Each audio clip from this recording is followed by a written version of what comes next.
To Malden now, the city is celebrating the start of a new chapter, investing in a hub for entertainment and tourism. Our Caitlin Ashbaugh joins us live now in Malden. Caitlin, you're told this will help fuel small businesses and community infrastructure into the future, right? Hey Sydney, this field we're told is the foundation for more than just your average kickoff. It's a special expansion to Bridgeway Station happening in Malden. Since Bridgeway Station opened in 2024, the city of Malden tells us it's sourced more than $200,000 for hospitality. If you wanted entertainment or good dining, you went downtown Greenville.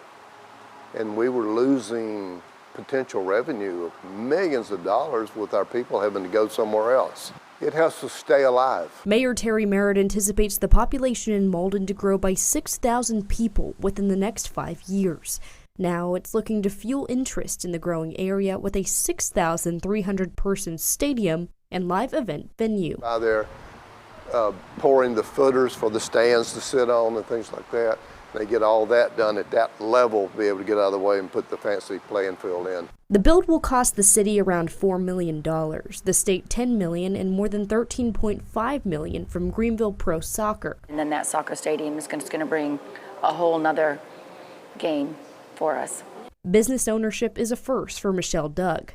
Funneling in people and their pennies helps mom and pop shops like hers survive. Our tagline is eat, drink, bowl, ... stay for a while. So my vision was really creating not only a meaningful place with meaningful jobs for people around here to work, but also a place where the community wanted to gather.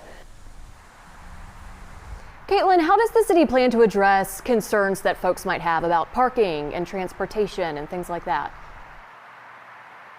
Hey Sydney, well, we just actually spoke to a neighbor who lives down that way, and he came up to us and mentioned to us that he fears that the attention that this brings to the area could uproot the lives of those who currently live here. We brought those questions over to the mayor. He tells us that he admits they are behind, both the city and the SCDOT, on addressing these concerns, especially on Bridges Road. But he does tell us that about 8 or 9 years ago, they had brought those ideas to the state and they were unsuccessful in getting them achieved because there was not growth or development in this area yet. He does say now that they're working on an active plan to address this and that they are going to make this publicly available once they're ready to release those plans. We are told that the stadium is set to open its doors for first match in 2026. But the mayor does tell us that at this time, he doesn't believe that those issues will be resolved in time for the first kickoff.